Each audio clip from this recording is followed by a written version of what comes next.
quantity of water that need to go together.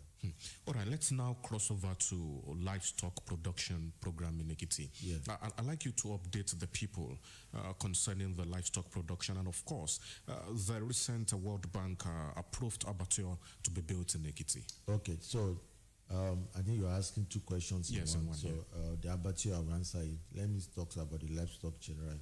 So livestock, we are moving ahead also as we are doing the food crops.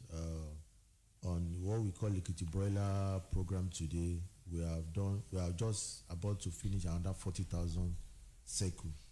So we did 50,000 earlier in the year. So in total today, we have done about 140,000. We have raised about 140,000 DOC, that DOC from day 1 to 35 days, and now we have sold. We are about finishing selling from Ilupeju, Ido, and Technical College. So last year we restricted ourselves to only Erifu, but by the special grace of God and the support of Mr. Governor, we have extended to Ikole. So we're in Ikole now, we're in Ilupeju, we're in Ido, we're in Technical College, and our plan before the end of the year, we are moving to the south. We are moving to Ikere, Irepo, for Irepo, Nifelo, Ode, and Emure to extend the program. The program has been shown to be very positive and very sure remarkable performance, so especially for our youth. It's just doing two things: empowering the youth and also train the youth and act of a racing bed. I think when I was checking the figure yesterday, the profit they have made so far, they have made close to 75 million profit, and the profit is 100% owned by the youth. So it's just like you are working for yourselves, and that was the concept. So all the youths that were on board, we train them to ensure that they have that entrepreneurial spirit.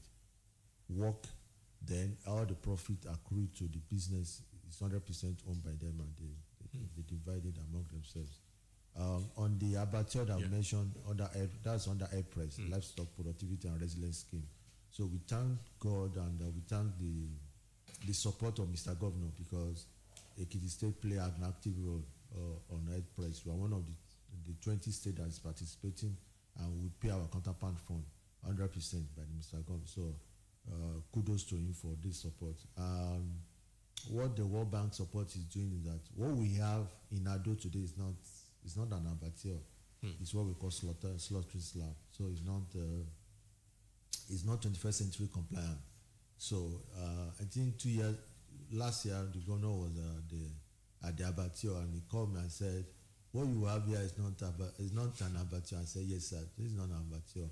We are working with the World Bank to get a 21st century abattoir, and by the special grace of God, by next week we have we start open the bid for people that are bidding for it, and the following week, by the special grace of God, Mr. Governor, we lay the foundation of that abattoir, and within the few months that we should be able to have this 21st century and the multi-purpose abattoir in Ekiti that will fit for purpose, because our meat that we produce in Ekiti must meet that standard.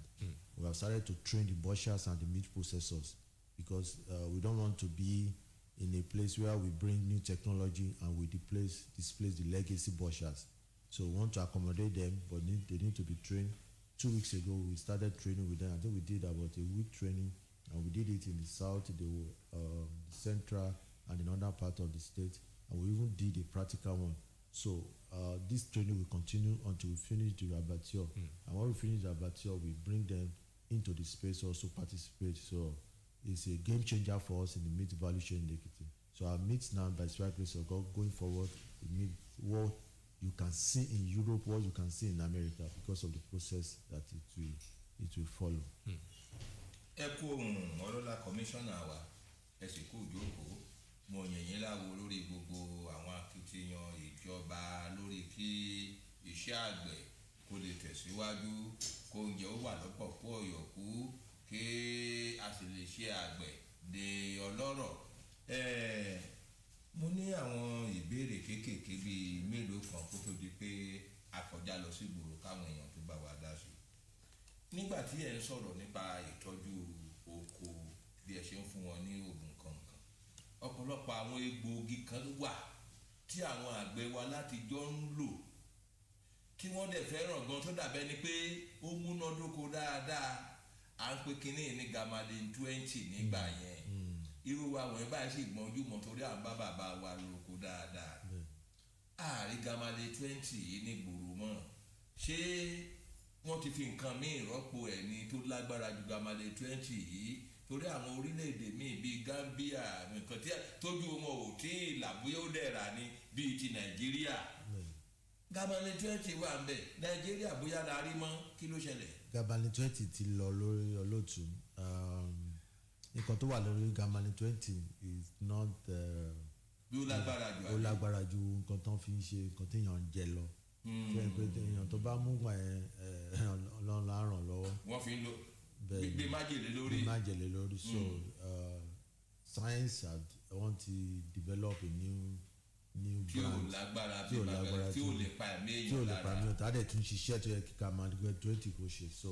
ṣé pé gamalin 20 di olóró jù. eléyìí question tí Ayọ̀ béèrè lẹ́ẹ̀kan nǹkan tí ó wọ́n affect produce wa ní world market nìyẹn kẹ́kọ̀ọ́ tó bá ti kó kòkó débẹ̀ wọ́n test ẹ̀.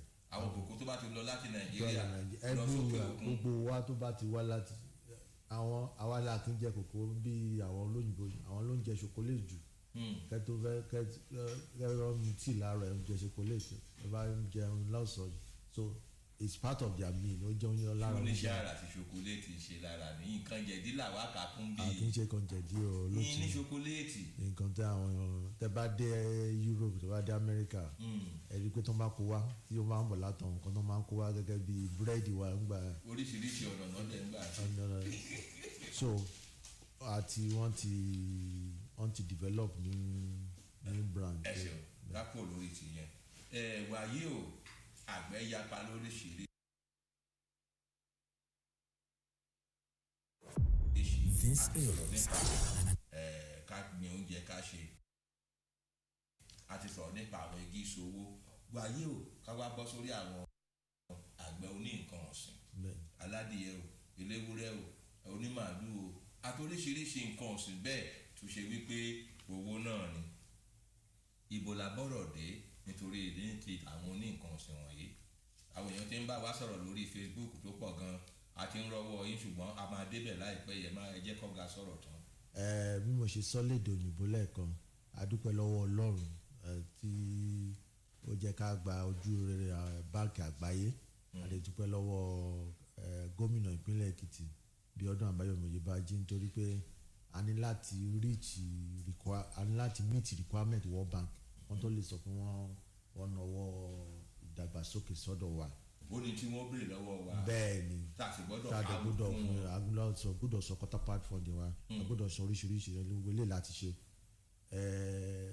airpress ń ṣiṣẹ́ lọ lọ́wọ́lọ́wọ́ in fact lẹ́yìn bí mo ṣe sọ̀rọ̀ yìí wọ́n ń ṣe ètò training fún àwọn farmers and others issues prevention and other. àwọn nǹkan ọ̀sìn wọ̀nyí. nǹkan ọ̀sìn gbogbo wọn ló wà. àwọn ẹlẹ́lẹ́dẹ̀ tẹ́ bá dé kótó tẹ́ bá gbogbo wọn pínpín àwọn èèyàn pọ̀ síbẹ̀ tó ń ṣe ètò so ètò yẹn ti ń lọ so wọ́n ti ń sọ oríṣiríṣi training láti ìbẹ̀rẹ̀ ọdún yìí wá.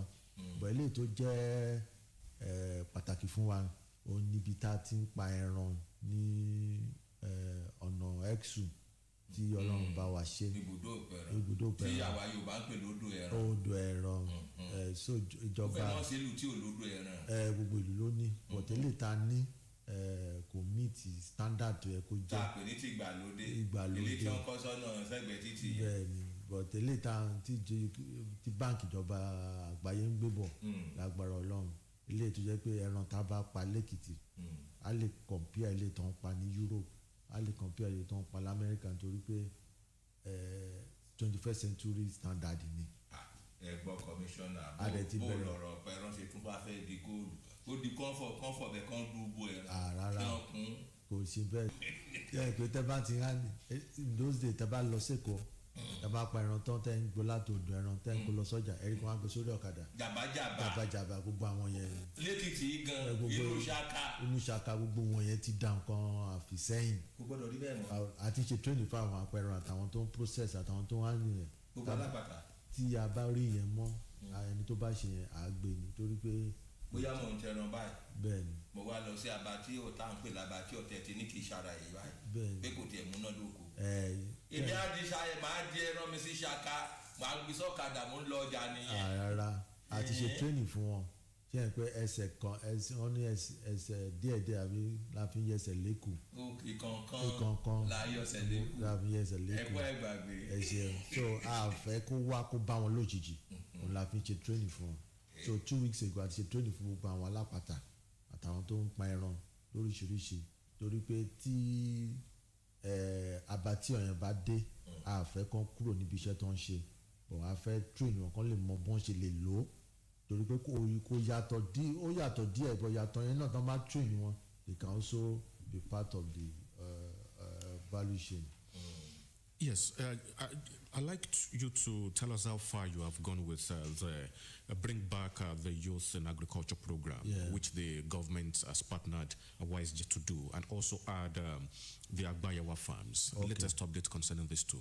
All right, Bring Back our Youth to Agriculture program. We thank God that, and we thank His Excellency once again for His support.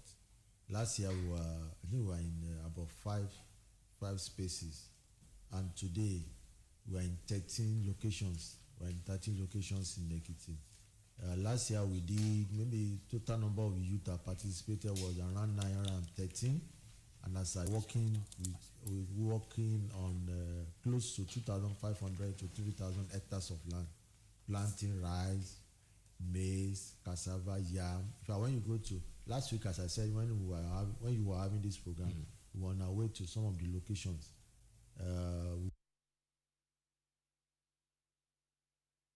We went to Ekere. Ekere is about yam. They have yam that already planted. They have this is Adamimogo 107.7 FM. They have cassava, they have maize. So they have it in other 13 locations and it's doing very, very fantastic. Also, with the support of Mr. Governor, we are having 5 dormitories being constructed now in all the 5 locations in Emure, that's Eporo, Ikere, Ado, Yemero, and Aramoko. That's the area we are constructing. Traveling time between the farm and their house is very, very far. So some of them get to the farm very late and they will not be able to do anything. But having dormitory where it's solar powered, you have your bed, your beddings, your water. You even have access to DSTV. The internet is there, so sometimes you don't need to go home. So you just come to the farm for 1 week and you stay there. You work, you do whatever you want to do, and after 1 week or 2 weeks, and you are okay, and you come back to your home. So that's the comfort that Mr. Governor is trying to provide for the youth that are working there, and we gave them the target. Last year they were able to do they sold about 200 million worth of good. They have promised me this year that they are going to eat 6 billion. So that's the target we are targeting. 600 million. 6 billion. No, billion. Because everything is working for them. The weather is okay. In fact, as I'm talking to you, land preparation is still going on some locations. They are still clearing land. There are still tractors are still busy on the farm, working on their land and all that. So the youth, they are very excited and they are very committed to the transaction. So last Thursday when I met some of them, they are doing very well. I think the last one was on the Agbayawa. Agbayawa is a private entity and they are doing very well. I think they have a plan to do about 5,000 hectares of cassava cultivation this year. They did 1,000 last year, very well. And these are the type of investors that we want in Ekiti to actually help us to develop the sector. Commercial farmers, which they are fantastic in their operations. So, all right, just briefly, Ekiti Special Agro-Industrial Processing Zone along the Koleo axis. Yeah. What's the latest about that? So the latest is about that we're expecting AFDB. So before the end of August, we are expecting them because we are in the phase 2 of the program. The flag off phase 1 late April. So we are in the phase 2. So some of the criteria and documentation they want us to have, we have submitted it. So we are very well and we are prepared. We have a PIU that I've already set up. to drive the process, and we're working with the FDB and national office of SAPZ to drive the process. But for us in Ekiti, it's a game changer for us, because we want to ensure that we add values to some of our products so that they will not be taken out of Ekiti raw. When you export raw commodity, so we want them to process in Ekiti where we can use it to employ for employment generations and wealth creations for our youth. Eshemolola Commissioner, Honorable Commissioner for Agriculture, Ebenezer Oluwade, Ekujoko. Báyìí a lọ sọ́dọ̀ àwọn èèyàn wa nígboro tó ń bọ̀ wá. A wá bẹ̀rẹ̀ lórí àwọn tó ń wò wá lórí ẹ̀rọ ayélujára Facebook. Àwọn èèyàn ti sọ̀rọ̀ síbẹ̀ rẹpẹtẹ, òun là ń wò rẹpẹtẹ, gbogbo èèyàn ló ń wò yín, tí wọ́n sì mú kálukú ga ẹlòmíì gan rẹ́rìn ó ń juwọ́, kí ni wọ́n wí. Yes, so much book this morning. With let's start with this Moses Daudu greeting us, Tope Jemilei as well, and Otumba Amos also greeting us. But this person has a question. Ayenegogo Ekweto Lotu Motuki Alejowa Bemoko local government. Be Paku ati àwọn nǹkan mìíràn fún iṣẹ́ oko. That's from Ayenegogo. I guess you got that. Then there's Olanewaju Biola also greeting the commission, and Pastor Ayola Kolawole as well greeting us, and Adaramoyi Olugbenga Emmanuel Ekuisha Takuntakun Commissioner wa Ejowo kini ìjọba ṣe láti mú oúnjẹ dọ̀pọ̀ sí ní ìpínlẹ̀ Ekiti. Price regulation kini ìjọba.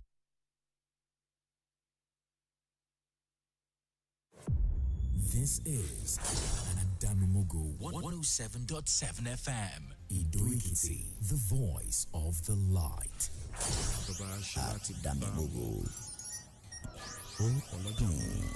Oyato. Oyimama.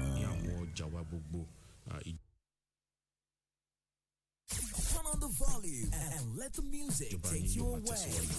I will start from the last questions. With the area that I want us to touch before we move away from those questions on the market, that the price regulation, and the food. So, by the special grace of God, we launched Ayo Ayedun early this year. Ayo Ayedun Growth Trading and Aggregation Company Limited. It's a state-owned enterprise, and the objective is actually to ensure that the food inflations that we have in Ekiti. Ọjà fáwọn àgbẹ̀, but bá ṣe ṣe ni pé company máa ń ra àwọn ọjà látọwọ́ àwọn àgbẹ̀ padà. Àgbẹ̀ tó bá fẹ́ ta gbogbo, tó bá fẹ́ ta ìrẹsì, tó bá fẹ́ ta ẹ̀wà, a máa ní opportunity láti do some transaction. So agric is market driven. You must create a market for it before you produce. So what Ayo Ayedun Trading is poised to do is to ensure that our farmers can sell directly to us. So because when you allow the issue of middlemen in the circle, they are there, because from the farm gate to the market, there are a lot of activity that takes place in that gap.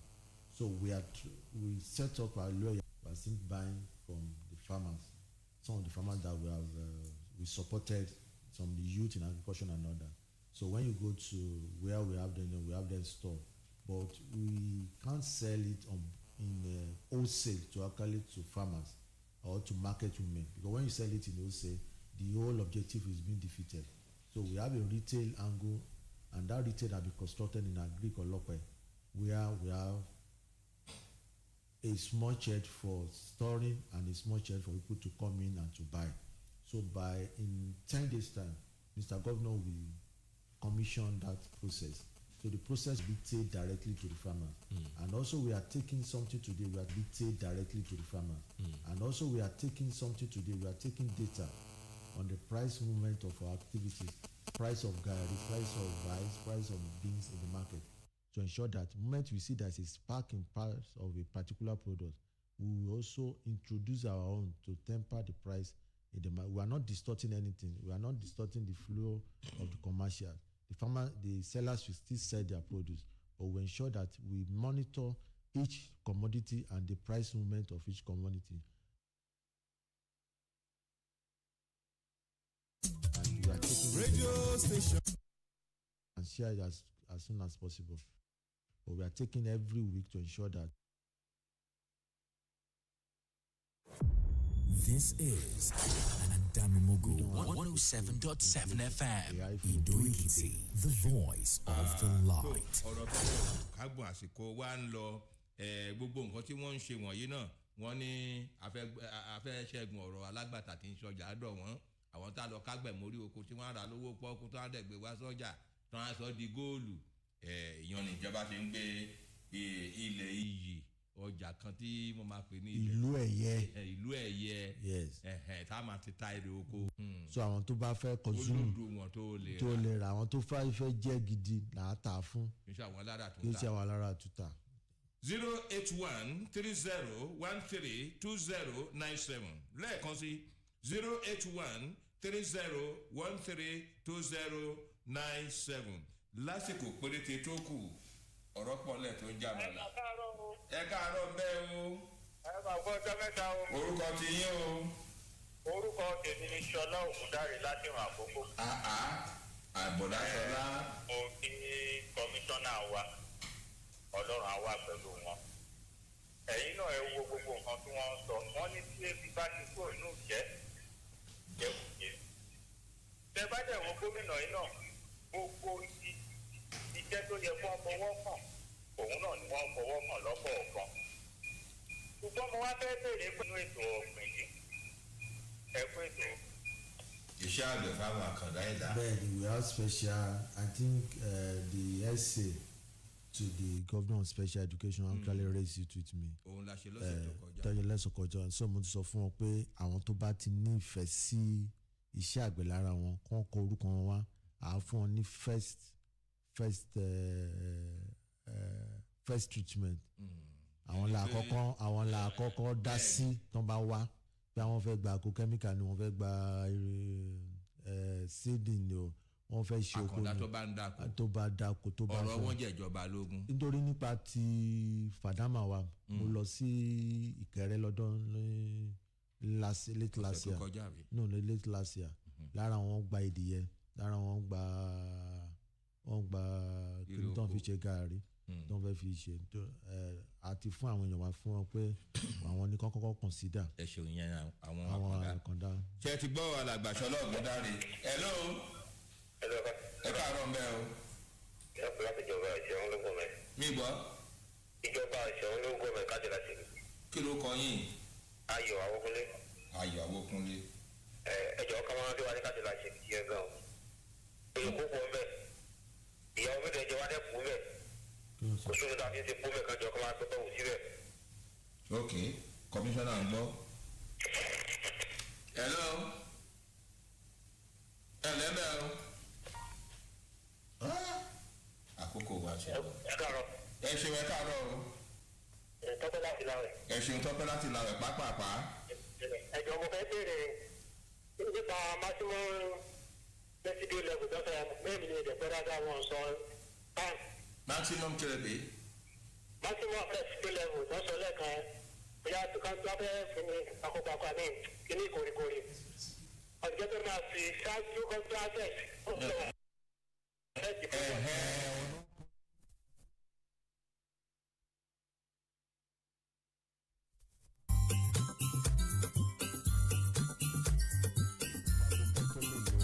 gbogbo àwọn kan yẹn ló ní mo sọ so gbogbo yẹn ló ń kọ́ yín pé tẹ́ bá fẹ́ apply agro chemical fún kòkó fún food crops oríṣi oní òye tẹ́ gbọ́dọ̀ ṣe yẹn náà pè ní so but tán bá lọ mú lọ sí lab wọ́n máa fi wọn maximum residue level so kì í ṣàgbẹ̀ ló ń mọ maximum residue level. títí di ọjọ́ mẹ́jọ tí a tún máa gbọ́ ètò Èkìtì lónìí Èkìtì today Ayọ̀ Jamamurale. Very many thanks to everyone who has listened today. Once again, thanks to the Honorable Commissioner for Agriculture and Food Security, Mr. Ebenezer Boluwade. Thank you very much for your time on the show. All right, that's the size of the show. Until next week, when we shall return on Ekiti today, Ekiti Loni, Ayo Ayedun is my name. Bye for now. oníyan ṣe wọn lọ́bẹ̀ ṣe wọn ò gbogbo àwa tá a jọ lọ́wọ́ ṣètò yìí adúpẹ́ dúpẹ́ o ọlọ́lá kọmíṣánná wa a máa rí yín bá o yóò máa júṣe fún wa o adúpẹ́ lọ́wọ́ iléeṣẹ́ ètò ìròyìn lábẹ́ àkóso bàbá wa right honourable Taiwo Ọlátúbọ̀sún tí wọ́n ń ṣagbátẹrù ètò yìí kò ní sún wa kò ní rẹ̀ wá gara ò ní délédùmarè ọba ògo Biodun Adeyanju ni mò ń jẹ́ àwíyé Oòduà ẹ̀ mọ́gbà pé gbangba ò ṣe é tilẹ̀kùn mọ́ ẹ parí pọ̀ pórí burúkú kì í ṣe tè. Fèyí ṣínà Rótìmí wọ́n mọ̀ bá kọmíṣánná wa